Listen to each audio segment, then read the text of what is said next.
सभी बच्चों का एक बार फिर से फिजिक्स वीडियो लेक्चर में स्वागत है।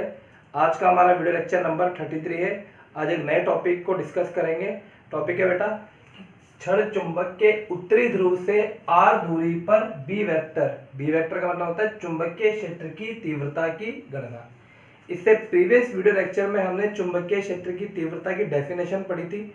वहां एक फॉर्मूला पढ़ा था B vector is equal to F vector upon M nought. ठीक है बेटे, तो आज इस टॉपिक को हम डेरिवेशन करेंगे इसका। तो सबसे पहले देखिए, एक बार मैं समझा देता हूँ आपको, उसके बाद फिर इसको आगे बढ़ाएंगे। माना कि ये कोई क्षण चुंबक है, इसके दो ध्रुव होते हैं, एक ध्रुव है उत्तरी ध्रुव N और एक ध्रुव है दक्षिणी ध्रुव S। उत्तरी ध्रुव का ध्रुव सामर्थ्य होता है M और दक्षिणी ध्रुव का ध्रुव सामर्थ्य होता है -M। दोनों ध्रुवों के मध्य की दूरी है 2L। ठीक है, यहाँ पर क्या है डेरिवेशन, क्षण चुंबक के उत्तरी ध्रुव से r दूरी पर चुंबकीय क्षेत्र की तीव्रता की गणना। तो बेटा देखिए, सपोज कीजिए कि इस उत्तरी ध्रुव से r दूरी पर, यानी यहां से ये r डिस्टेंस पर कोई बिंदु है, बिंदु P। उस बिंदु पर आपको चुंबकीय क्षेत्र की तीव्रता की गणना करनी है कि यहाँ पर अगर कोई क्षण चुंबक रखेंगे या कोई लोहे की वस्तु रखेंगे तो उस पर ये इंटेंसिटी का प्रभाव कितना होगा वो हमें फाइंड आउट करना है। तो बेटा देखिए, डेरिवेशन को आगे बढ़ाते हैं। तो सबसे पहले इसका थ्योरेटिकल पोर्शन लिखेंगे। माना एक क्षण चुंबक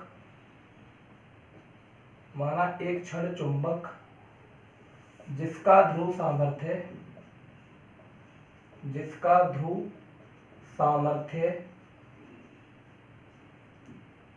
m है। अब ये m जो माना है तो इसमें उत्तरी ध्रुव का +m हो जाएगा और दक्षिणी ध्रुव का -m हो जाएगा। माना एक क्षण चुंबक जिसका ध्रुव सामर्थ्य m है तथा दोनों ध्रुवों के मध्य की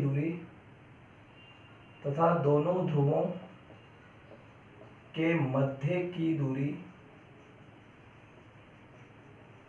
2L है। हमें क्षण चुंबक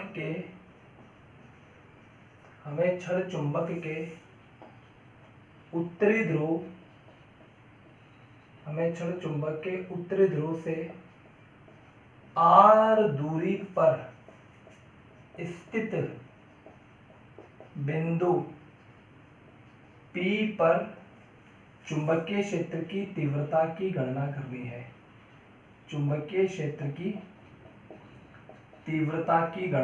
है। ये थ्योरेटिक, इस थ्योरी का भी बहुत ज्यादा महत्व रहता है। एग्जाम में अगर आप बिना थ्योरी लिखकर आ जाओगे तो नंबर कट जाएंगे बेटा, इसलिए थ्योरी भी आपको लिखकर आनी है। अब थ्योरी का कंसेप्ट ये है कि थ्योरी को कभी भी रटना नहीं है, थ्योरी को समझना है। सबसे पहले आप थ्योरी लिखते हो, उससे रिलेटेड आप उसका डायग्राम बनाते हो और उस डायग्राम के अकॉर्डिंगली आप डेरिवेशन को आगे बढ़ाते हो। ये 3 स्टेप होते हैं। सबसे पहले आप थ्योरी को लिखें, उस थ्योरी के अकॉर्डिंग आप डायग्राम बनाएं और डायग्राम के अकॉर्डिंगली आप डेरिवेशन को आगे मैथमेटिकली सॉल्व कीजिए। अब थ्योरी जो बच्चे रटते हैं वो एग्जाम में जाके भूल जाते हैं, इसलिए थ्योरी को कभी भी रटना नहीं है। थ्योरेटिकल पोर्शन को आपको समझना है, आप इसको समझ लेंगे, आपको रटने की आवश्यकता नहीं पड़ेगी।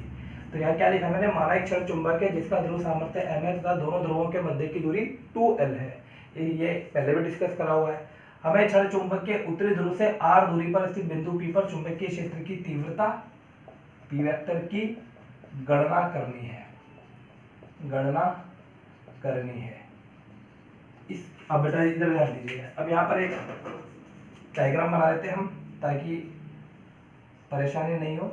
ये कोई क्षण चुंबक है, ये उत्तरी ध्रुव है N पोल और ये दक्षिणी ध्रुव है S पोल। ठीक है, इस क्षण चुंबक से उत्तरी ध्रुव से r दूरी पर, यहाँ से लेकर यहाँ तक की डिस्टेंस कितनी हो गई r। यहाँ पर कोई पॉइंट है, पॉइंट को नाम दे दिया P, क्योंकि P मतलब POINT, पॉइंट से ही आ गया P। ठीक है बेटा, इन दोनों के बीच की डिस्टेंस कितनी है 2L। ठीक, आइए देखिए, तीव्रता की गणना करनी है। अब इसके लिए हम बिंदु P पर m0 ध्रुव सामर्थ्य का परीक्षण वहां पर क्या करते थे बेटा, जब हम विद्युत क्षेत्र की तीव्रता ज्ञात करते थे तो परीक्षण आवेश की कल्पना करते थे। तो इसके लिए बिंदु P पर m नॉट ध्रुव सामर्थ्य का परीक्षण चुंबक की कल्पना करते हैं। अब देखिए यहाँ पर ये जो m नॉट है, यहाँ पर हमने ऐसा मान लिया, इमेजिन कर लिया कि यहाँ पर m नॉट ध्रुव सामर्थ्य, पॉजिटिव m नॉट ध्रुव सामर्थ्य का कोई परीक्षण उत्तरी ध्रुव रखा हुआ है। ये इमेजिन है, जैसे मैथमेटिक्स में होता है ना, माना कि बिंदु x है इस तरह से कि यहाँ पर मान लिया हमने m नॉट परीक्षण उत्तरी ध्रुव रख दिया। तो बेटा आप देखिए यहाँ पर अब बहुत सिंपल हो जाएगा अभी। तो बिंदु P पर, अतः बिंदु P पर क्षण चुंबक के उत्तरी ध्रुव के कारण लग रहा चुंबकीय बल। देखिए बच्चों, के कारण लग रहा चुंबकीय बल, फॉर्मूला लिख लेंगे, F vector is equal to magnetic force. क्या होता है फॉर्मूला, K, या K की जगह लिख दिया मैंने mu nought upon 4 pi m1 into m2 upon R square. तो इसका ध्रुव सामर्थ्य कितना है, इसका ध्रुव सामर्थ्य है m, तो ये लिखा मैंने m। इसका ध्रुव सामर्थ्य कितना है, m नॉट अपॉन दोनों के मध्य की दूरी कितनी है, r स्क्वायर। क्लियर है। अब चूंकि ये भी पॉजिटिव है, ये भी पॉजिटिव है, तो बल की डायरेक्शन क्या होगी, दोनों को मिलाने वाली रेखा के अनुदिश बाहर की ओर। तो यहाँ पर मैं क्या लिख दूंगा, इंटू आर कैप, समीकरण नंबर 1, क्योंकि यहाँ पर वेक्टर फॉर्म में लिखा है तो ये आ गया बेटा। ठीक है ना, फॉर्मूला ये होता है के m1 m2 upon r square. एक बार समझ लीजिए, हमें यहाँ पर किसी क्षण चुंबक के उत्तरी ध्रुव के कारण उसे r दूरी पर स्थित बिंदु P पर चुंबकीय क्षेत्र की तीव्रता की गणना करनी है। हो सकता था कि आपसे दक्षिणी ध्रुव का भी पूछा जा सकता था कि दक्षिणी ध्रुव के कारण चुंबकीय क्षेत्र की तीव्रता की गणना करिए। अब इसमें मैं समझाता हूँ, अगर आप दक्षिणी ध्रुव के लिए करते तो फिर यहाँ से लेकर यहाँ तक की डिस्टेंस कितनी होती है, यहाँ से लेकर यहाँ तक 2l और ये r। तो बेटा क्या हो जाता है, 2l प्लस r का होल स्क्वायर। इसकी जगह क्या जाता है, 2l प्लस r का होल स्क्वायर। दूसरी चेंजिंग क्या आती कि ये नेगेटिव है और ये पॉजिटिव है। यहाँ पर हमने किसकी कल्पना करी, यहाँ पर परीक्षण उत्तरी ध्रुव की कल्पना करी। उत्तरी ध्रुव की कल्पना क्यों करी, क्योंकि पॉजिटिव हमें लेना है धनात्मक धन परीक्षण आवेश, इसको ऐसा बोलते हैं धन परीक्षण आवेश। धन का मतलब धनात्मक उत्तरी का होता है, इसलिए बेटा यहाँ पर ये वैल्यू ली। आइए देखिए अब इसको आगे सॉल्व करते हैं।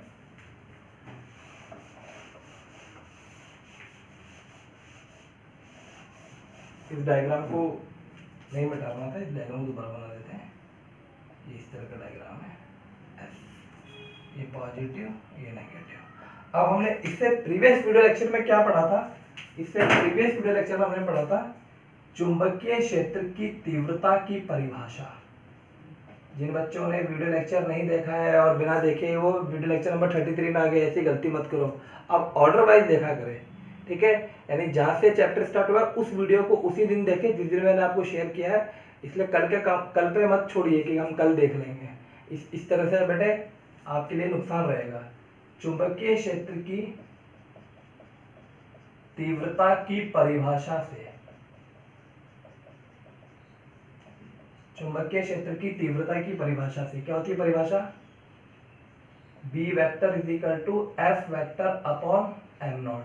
ये आ गया समीकरण नंबर 2, ये समीकरण नंबर 1 और ये समीकरण नंबर 2। अब मैं इस डायग्राम को रख देता हूँ, बस केवल समीकरण नंबर 1। समीकरण 2 में समीकरण 1 का मान समीकरण 2 से रखने पर तो बच्चों क्या आ गया, B vector is equal to F की जगह mu nought upon 4 pi m into M nought upon R square into R cap upon, ये जो कैप है आप आजकल मैथ में पढ़ रहे होंगे बेटा वेक्टर में, ठीक है ना। ये क्या होती है, ये एकांक सदिश होता है, ठीक है ना। इसका ये दूरी का एकांक सदिश हो गया अपॉन m नॉट से m नॉट ये कैंसिल आउट हो गया। तो B वेक्टर का फॉर्मूला क्या आ गया, mu nought upon 4 pi m upon R square. ये तो इसका परिमाण हो गया और ये इसकी दिशा हो गई r कैप। क्लियर है। आपसे दक्षिण ध्रुव के कारण भी पूछा जा सकता था, तो दक्षिण ध्रुव का पूछता तो इसकी दिशा अंदर की ओर हो जाती, और उत्तरी ध्रुव के लिए पूछा तो उत्तरी ध्रुव के कारण इसकी दिशा बाहर की हो जाएगी। तो यहाँ लिख देंगे आप, जहां आर कैप आर की दिशा में, यानी दूरी की दिशा में, आर की दिशा में एकांक सदिश, आर की दिशा में एकांक सदिश। क्लियर बेटा। आगे आपसे एग्जाम में पूछा जा सकता है, वो मैं बता देता हूँ, क्वेश्चन के रूप में पूछा जाएगा। क्वेश्चन, चुंबकीय क्षेत्र की तीव्रता का दूरी के साथ परिवर्तन वक्र बनाए। ऐसा प्रश्न जनरली पूछा जाता है 1 नंबर में। तो इसका आंसर क्या रहेगा, देखिए बच्चों, जब ऐसा प्रश्न पूछे, जैसे विद्युत क्षेत्र की तीव्रता का दूरी के साथ परिवर्तन वक्र पूछेंगे, तो वहां पर भी आपको बनाया, वहां पर भी मैंने आपको सिखाया था, सेम यहाँ पर आएगा। तो सबसे पहले फॉर्मूला आपको आना चाहिए, चूंकि b इक्वल टू, अब चूंकि हमें परिवर्तन वक्र बताना है तो यहाँ पर वेक्टर का कोई मतलब नहीं, केवल परिमाण की बात कर लेते हैं। b equal to μ0/4 pi m upon R square. तो b प्रोपोर्शनल, ये भी कांस्टेंट है, ये भी कांस्टेंट है, और क्षण चुंबक का ध्रुव सामर्थ्य भी कांस्टेंट रहेगा। तो प्रोपोर्शनल क्या हो जाएगा, 1 अपॉन आर स्क्वायर। यानी जैसे जैसे दूरी बढ़ती जाएगी, अगर ये क्षण चुंबक है, तो अगर आप एक बार यहाँ पर इसकी तीव्रता देखोगे तो बेटा ज़्यादा रहेगी, एक बार यहाँ देखोगे तीव्रता और कम हो जाएगी, और एक बार यहाँ देखोगे तीव्रता और कम होती जाएगी। ऐसे जैसे जैसे दूरी बढ़ती जाएगी, तीव्रता का मान क्या होता जाएगा, घटता चला जाएगा। 1 अपॉन आर स्क्वायर आ रहा है ना। तो इसका वक्र कैसा बनेगा, इसका वक्र बनेगा, देखिएगा इधर, आप एक अक्ष पर ले लीजिए b, और एक अक्ष पर हमेशा दूरी को x अक्ष पे लिया जाता है।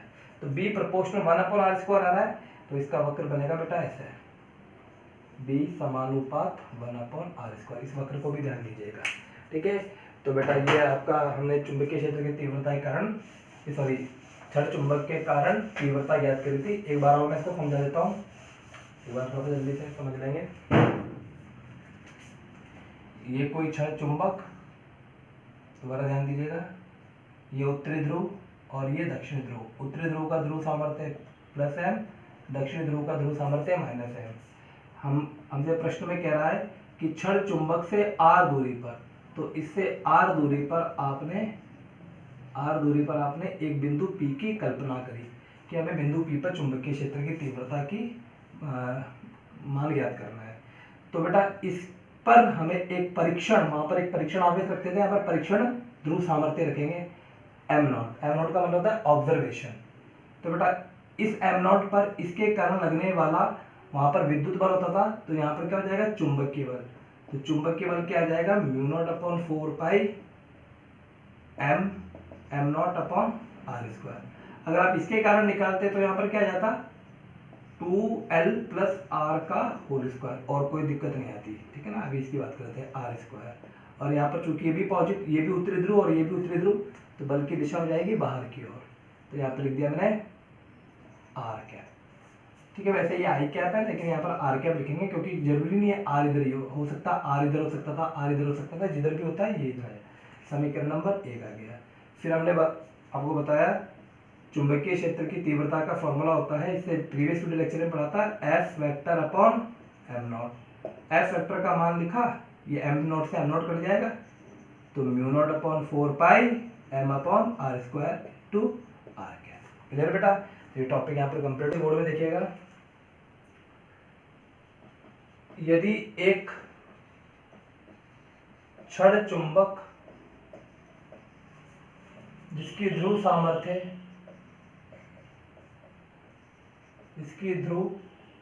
सामर्थ्य 5 एम्पियर इंटू मीटर हो, तो इसके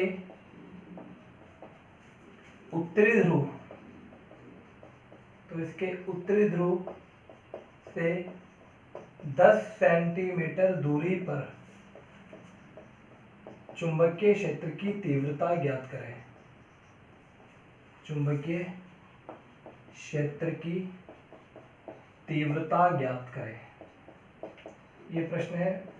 बोर्ड एग्जाम में जो न्यूमेरिकल आते हैं, फॉर्मूला बेस्ड न्यूमेरिकल आते हैं, कोई ऐसा कॉन्सेप्चुअल न्यूमेरिकल नहीं आता है कि जो आपसे ना हो पाए। आपसे सभी न्यूमेरिकल इसके सॉल्व हो जाएंगे अगर आपने अच्छे से इसको स्टडी की है। फॉर्मूला आपको याद होगा तो आप डायरेक्टली इसको सॉल्व कर सकते हैं। तो बच्चों देखिए, अब चूंकि ये जो न्यूमेरिकल है ये फॉर्मूला बेस है, इसमें दे रखा है यदि एक क्षण चुंबक जिसकी ध्रुव सामर्थ्य यानी दिया है ध्रुव सामर्थ्य m = 5 एम्पियर इंटू मीटर और इसके और r दे रखा है बेटा 10 सेंटीमीटर। जब भी सेंटीमीटर में गिवन हो तो आपको मीटर में कन्वर्ट करना पड़ेगा, यानी r = 10 इंटू 10⁻² मीटर, यानी कहने का मतलब 10⁻⁻1 मीटर हो गया। चूंकि हम जानते हैं v वेक्टर कितना होता है, μ0/4πm/r²। क्लियर है बच्चों, r कैप अगर वेक्टर हटा दोगे तो यहाँ से ये r कैप भी हट जाएगा, हम परिमाण को ही निकाल लेते हैं। तो b = μ0/4π का मान 10⁻⁻7, m की वैल्यू 5/r², 10⁻⁻1 का होल स्क्वायर। तो बच्चों देखिए b = 5 × 10⁻⁻7 अपॉन 10⁻1 का स्क्वायर करोगे तो कितना आ जाएगा 10⁻2। तो b = आ गया 5 × 10⁻5। मात्रक होता है इसका टेस्ला, ये इसका आंसर है। ऐसा एक प्रश्न है जो कि बोर्ड एग्जाम में पूछा गया था, इसलिए मैंने आपको ये प्रश्न करवा दिया।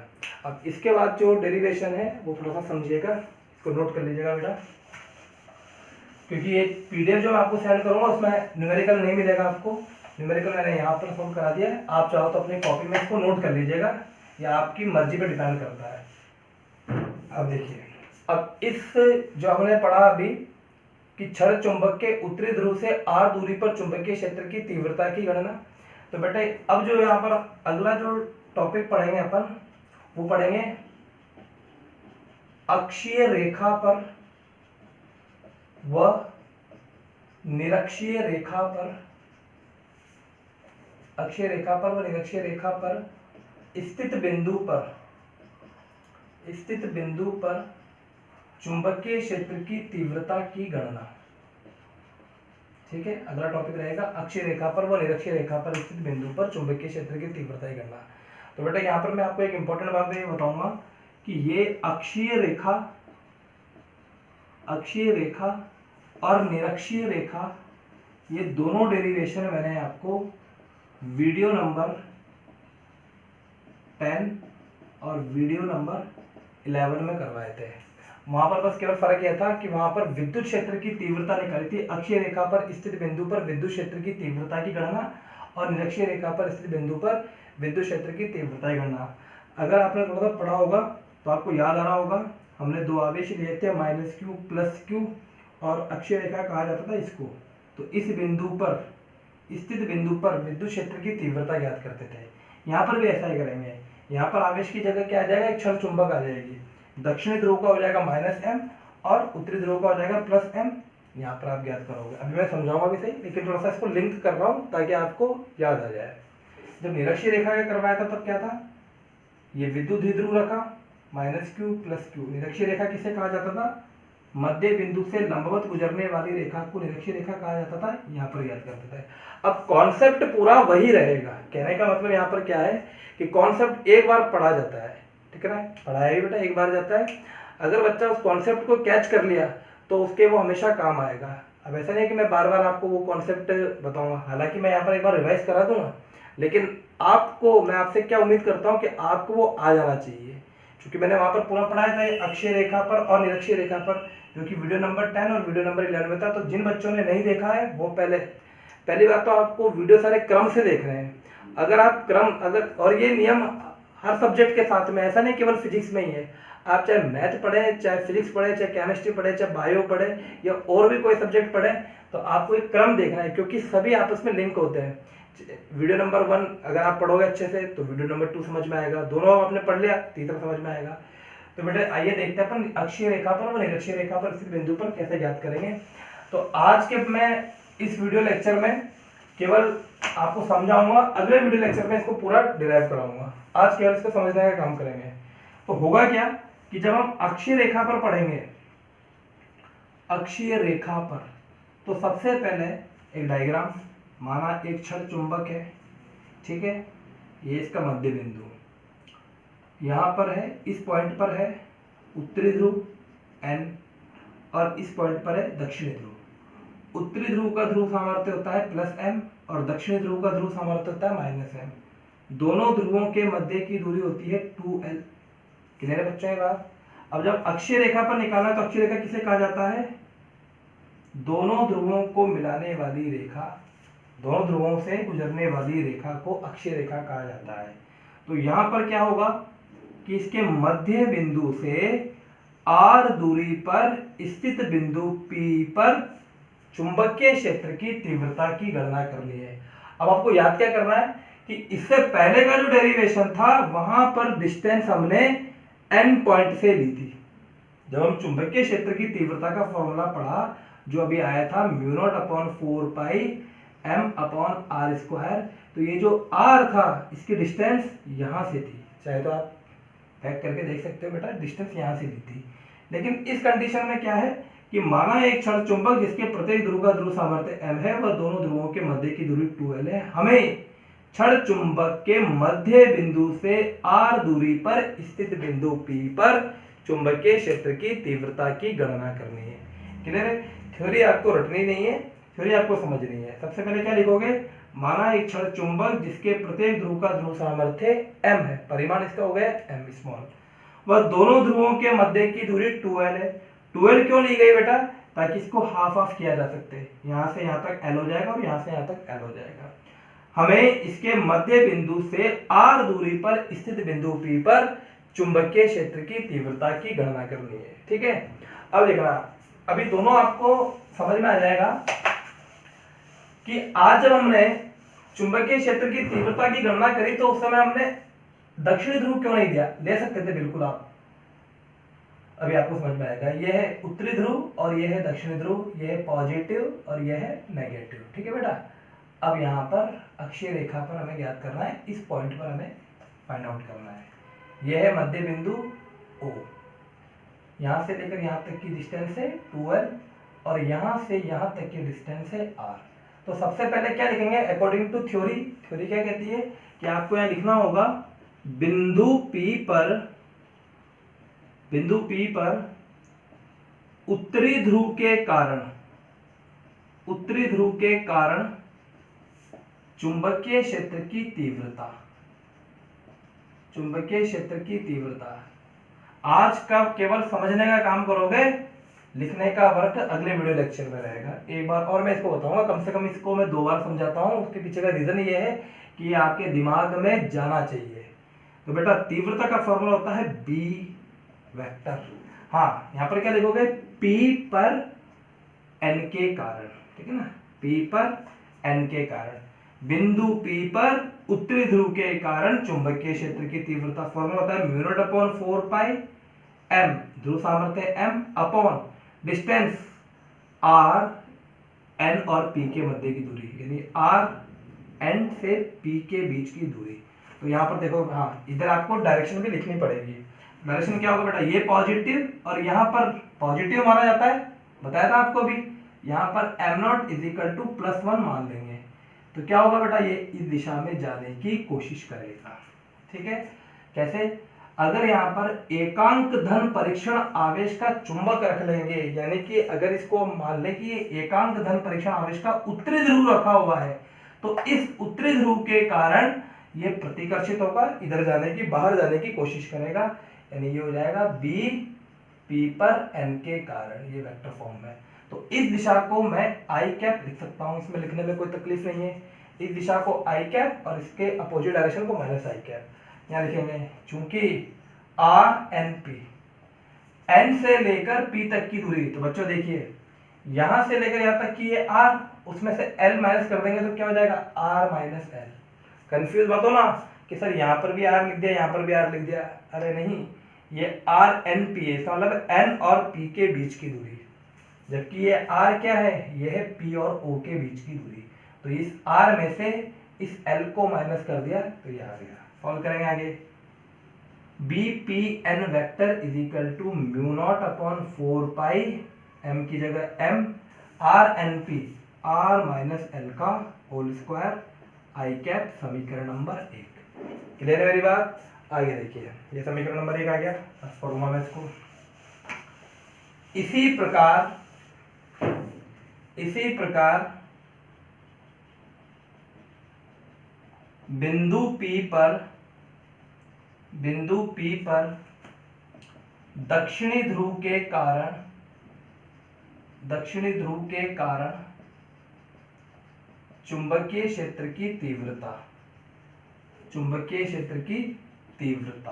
तो बच्चों देखिए, B क्या लिखोगे?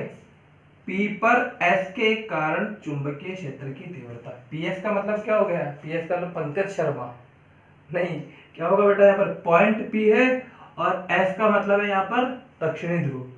देखिए μ0/4π, यहाँ पर केवल परिमाण लिखा जाता है। ऐसी गलती कभी मत करना कि सर यहाँ पर माइनस था तो मैं यहाँ पर माइनस लिखूंगा, नहीं। ये बात यहाँ पर डायरेक्शन में इंक्लूड हो जाएगी, क्योंकि इसकी डायरेक्शन क्या होगी बेटा? क्योंकि ये नेगेटिव है और यहाँ पर ये नेगेटिव दक्षिण को बताता है और यहाँ पर पॉजिटिव ये उत्तरी ध्रुव को बताता है, तो दक्षिण और उत्तर क्या हो जाएगा? ये इसको आकर्षित करेगा।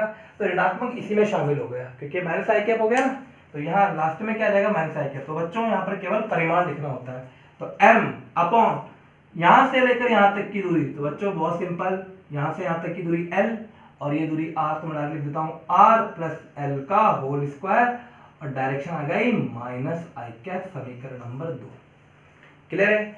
अतः बिंदु P पर, अब बच्चों देखो फिजिक्स क्या कहती है, हाँ इसके यहाँ लिख देते हैं BPS वेक्टर। फिजिक्स के अकॉर्डिंग क्या होगा कि अगर दोनों परस्पर विपरीत दिशा में है, ये परस्पर विपरीत दिशा में 180 डिग्री का एंगल बन रहा है, परस्पर विपरीत दिशा में लाइक दिस, इस तरह से, तो क्या होगा बेटा? बड़े में से छोटे को माइनस कर लो। अब बड़े छोटे का ज्ञान आपको वीडियो नंबर 10 में मिल जाएगा, आप इसको वहां से भी देखिएगा। एक बार और मैं इसको सॉल्व कराऊंगा मंडे को, क्योंकि कल संडे है, तो आपके लिए होमवर्क रहेगा, इसको आप खुद ट्राई करो। जब खुद ट्राई करोगे तो कॉन्फिडेंस आपका बढ़ेगा। क्लियर है बेटा? मैंने यहाँ तक आपको बता दिया। अब आपको समीकरण 1 और 2 को हल करना है, क्या इसका आंसर आता है आप मुझे भी क्या बताओगे, आप अपने आप को सेटिस्फाई कीजिए। अब देखिए बेटा, अगला बताता हूँ आपको निरक्षीय वाला, क्योंकि पढ़ना हमेशा खुद के लिए चाहिए, किसी को पुश करने के लिए नहीं पढ़ना चाहिए, खुद के लिए पढ़ना चाहिए। इसलिए ये सोचो कि हम डर से पढ़ें तो ऐसे बच्चे पढ़ नहीं सकते, इसलिए खुद को सेटिस्फाई करने के लिए पढ़ो। अगला आता है निरक्षीय रेखा पर तीव्रता, तो वो भी मैं समझा देता हूं आपको। देखिए यहाँ पर मैं एक बात क्लियर करना चाहता हूं कि ऐसा नहीं है कि इसको मैं बताऊंगा नहीं, इसको मैं समझाऊंगा। मंडे को वीडियो लेक्चर जो आएगा उसमें अक्षीय और निरक्षीय को इंक्लूड करूंगा, पूरा मैं यहाँ पर दोबारा समझाऊंगा। लेकिन मेरे समझाने से पहले अगर आपको समझ में आ जाता है तो आपके लिए बहुत अच्छी बात है, ये कॉन्फिडेंस आपका बढ़ेगा, ठीक है। लेकिन मेरी जो ड्यूटी है 2 बार मुझे समझाना है, उसके पीछे का रीजन है, एक बार तो मैं वैसे समझा रहा हूँ और एक बार मैं इसको रिवाइज करके समझाऊंगा, आपको अच्छे से समझ में आ जाएगा। 2 बार में आपके दिमाग में अच्छे से सेव हो जाएगा। तो बच्चों देखिए निरक्षीय की डेफिनेशन, निरक्षीय के अकॉर्डिंग, माना एक क्षण चुंबक, इसके प्रत्येक ध्रुव का ध्रुव सामर्थ्य, अब तक तो याद हो गया होगा कि हमेशा युग्म में रहते हैं, ये N और ये S। इसको थोड़ा सा यहाँ बना देते हैं, ये क्षण चुंबक, ये N पोल और ये S पोल, दोनों के बीच की डायरेक्शन 2L, बीच में बेटा मध्य बिंदु O, इसे O लिख सकते हैं। सबसे पहले तो निरक्षीय पता होना चाहिए। निरक्षीय किसे कहते हैं? दोनों ध्रुवों को मिलाने वाली रेखा से लंबवत गुजरने वाली रेखा को निरक्षीय रेखा कहा जाता है। तो यहाँ पर कोई पॉइंट है P, जिसकी यहाँ से डिस्टेंस है, आप ले लीजिए इसको L ले लीजिए, ठीक है। वहाँ कुछ भी रही हो उससे कोई मतलब नहीं है, यहाँ L ले लेंगे, ठीक है, या L भी रहने दीजिए कि L तो इसको मान लिया ना, इसको R ले लीजिए, R ज़्यादा अच्छा रहेगा, R। तो थ्योरी क्या हो जाएगी? माना एक क्षण चुंबक जिसके प्रत्येक ध्रुव का ध्रुव सामर्थ्य m है, वह दोनों ध्रुवों के मध्य की दूरी 2L है। रटने की आवश्यकता नहीं पड़ी, जैसा इसमें दिख रहा है वही तो बात लिखनी है। माना एक क्षण चुंबक जिसके प्रत्येक ध्रुव का ध्रुव सामर्थ्य m है, वह दोनों ध्रुवों के मध्य की दूरी 2L है। हमें क्षण चुंबक के मध्य बिंदु से लंबवत गुजरने वाली निरक्षीय रेखा पर r दूरी पर स्थित बिंदु P पर चुंबकीय क्षेत्र की तीव्रता की गणना करनी है। या ऐसा नहीं है कि चुंबक के लिए कर रहे हो और आप लिख दो विद्युत क्षेत्र की तीव्रता की गणना करनी है। दिमाग में होता है ना कभी कभी, जैसे 2+2 दिमाग में आ जाता है 4 होगा, लेकिन सिली मिस्टेक 5 लिख कर आए थे। तो यहाँ पर ऐसी गलती मत करना बेटा। हालांकि 2+2=5 ये मैं प्रूफ कर सकता हूँ, क्लास में बताऊंगा आपको कभी टाइम मिलेगा तो यहाँ पर क्या है बेटा, आपको इस पॉइंट पर चुंबकीय क्षेत्र की तीव्रता की गणना करनी है। विद्युत क्षेत्र की तीव्रता की गणना वहां करनी थी। अगर विद्युत क्षेत्र की तीव्रता आता है तो विद्युत क्षेत्र लिखना है, चुंबकीय क्षेत्र आता है तो चुंबकीय क्षेत्र लिखना है। अब देखिए सबसे पहले जो आएगा थ्योरेटिकल पोर्शन, बिंदु P पर उत्तरी ध्रुव के कारण, ज्यादातर बच्चे सोच रहे हैं अभी कि सर 2+2 5 कैसे होगा, उसको छोड़ो, इसको कॉन्सेंट्रेट करो। बिंदु P पर उत्तरी ध्रुव N के कारण चुंबकीय क्षेत्र की तीव्रता, चुंबकीय क्षेत्र की तीव्रता, तो बच्चों BPN वेक्टर P पर N के कारण, तो μ0/4 परिमाण M, और यहां से लेकर यहां तक की डिस्टेंस बताने की आवश्यकता नहीं है। ये R और ये L, देखिए बेटा ये पाइथागोरस थ्योरम लगेगी। ये डिस्टेंस है R, ये डिस्टेंस है L, तो ये डिस्टेंस हो जाएगी R² + L², तो √R² + L² का होल स्क्वायर। सर इसकी डायरेक्शन क्या आएगी, ऐसा आपके दिमाग में आएगा, तो यहाँ पर डायरेक्शन आप इस तरह से ये आगे निकल जाएगी। अब ये में तो आई कैप है, ना ये जे कैप है, ना ये के कैप है, तो इसको क्या लिखेंगे, तो आप इसको इस तरह से लिख सकते हो, ये n है और ये p है, तो यहाँ ब्रैकेट बना के n2p, ये तो डायरेक्शन नहीं है, n से p की ओर जा रही है। अगर p से n की ओर आ रही होती तो क्या लिखते हैं, p2n। ठीक है, जब डायरेक्शन का सही से कंफर्मेशन ना हो तब आप ऐसे भी लिख सकते हो। क्लियर बच्चों, तो इसको यहाँ लिख दिया मैंने BPN, P पर N के कारण चुंबकीय क्षेत्र की तीव्रता μ0/4 M/R² + L²। R² + L² का स्क्वायर, अंडर रूट का आप स्क्वायर करोगे तो अंडर रूट हट जाएगा, और डायरेक्शन आ गई इसकी N2P। ये this is equation number 1। Clear है बेटा। इसी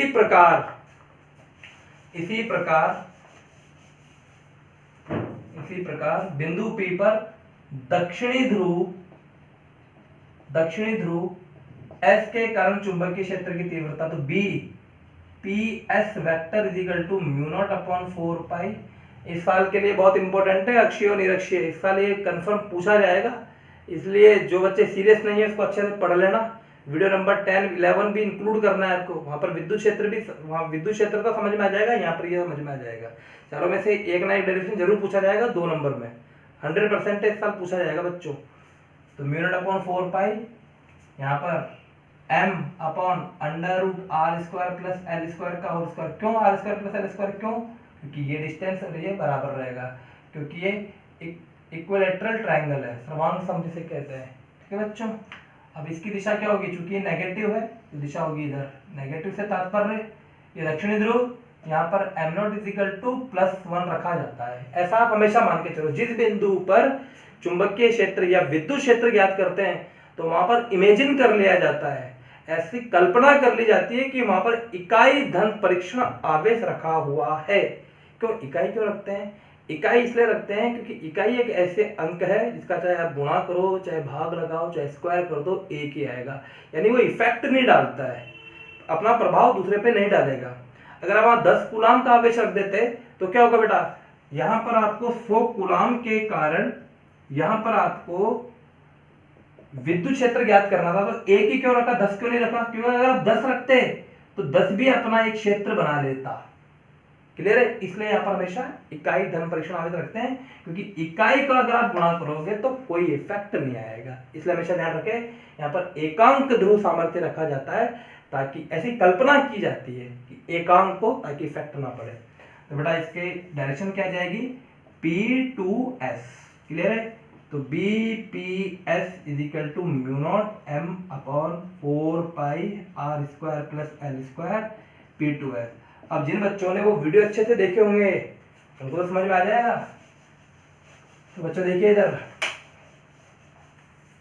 यहाँ पर क्या हुआ, बिंदु P पर बिंदु पी पर एक जा रहा है इस दिशा में और एक जा रहा है इस दिशा में, तो आपको थ्योरी क्या लिखनी पड़ेगी, क्योंकि बिंदु पी पर दोनों तीव्रता परिमाण में तो बराबर है, ये समीकरण 1 देखो 2 देखो, दोनों परिमाण में बराबर है, दोनों परिमाण में बराबर है परंतु दिशा में अलग अलग है, या विपरीत लिख देते हैं बहुत से बच्चे कई बार।